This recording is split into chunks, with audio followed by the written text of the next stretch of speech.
Misa Pekan Nasional ke-17 di Gorontalo menjadi momen ribuan petani dan nelayan berkolaborasi untuk perkuat mandiri pangan nasional. Penguatan mandiri pangan tak lepas dari kebijakan pemerintah melalui Kementerian Pertanian yang terus memperbaiki tata kelola sehingga diharapkan posisi Indonesia sebagai salah satu kekuatan pangan dunia dapat terwujud.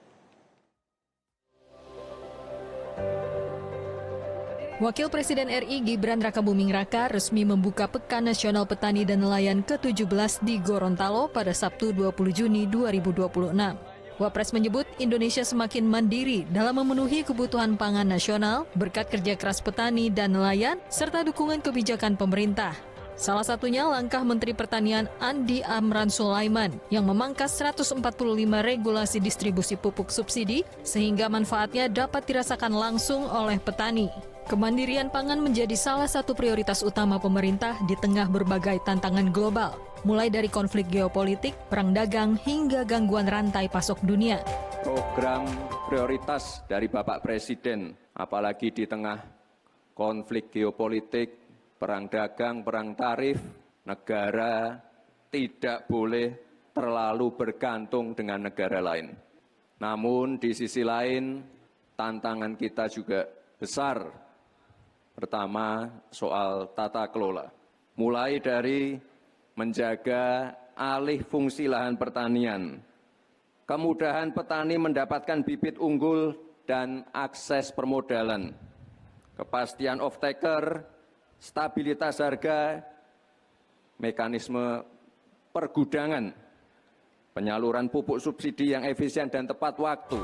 Sementara itu, Menteri Pertanian Andi Amran Sulaiman melaporkan bahwa target swasembada pangan yang semula diproyeksikan tercapai dalam 4 tahun berhasil diwujudkan hanya dalam 1 tahun. Mentan menambahkan Indonesia mencatat kenaikan produksi pangan tertinggi kedua di dunia pada 2025 setelah Brasil. Capaian tersebut mendorong stok pangan nasional mencapai sekitar 5,2 juta ton, tertinggi sejak Indonesia merdeka. Selain itu, nilai ekspor pertanian meningkat 166 triliun rupiah, sehingga total ekspor pertanian nasional mencapai 765 triliun rupiah. Kedepan, pemerintah akan mempercepat hilirisasi pertanian dan perkebunan guna meningkatkan nilai tambah produk dalam negeri, serta memperkuat posisi Indonesia sebagai salah satu kekuatan pangan dunia. Baru-baru kebijakan pemerintah Indonesia, CPO kita ekspor satu pintu, dan terjadi tekanan sedikit, 1 minggu, 2 minggu, harga TBS turun.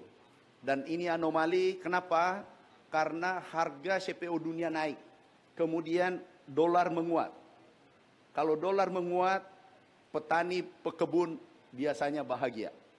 Harga ekspornya naik. Nah, alhamdulillah sekarang sudah kembali normal, tetapi harapan kami ke depan kalau bisa naik 10% harga TBS. Kegiatan ini disambut positif para peserta untuk berbagai pengalaman di sektor pertanian dan perikanan. Bahkan kehadiran inovasi teknologi pertanian yang modern dipamerkan di Penas tahun ini menambah semangat peserta.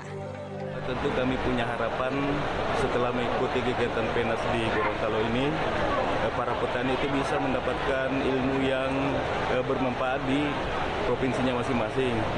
Kemudian semangat teman-teman dengan mengikuti kegiatan ini tentu akan lebih bersemangat lagi.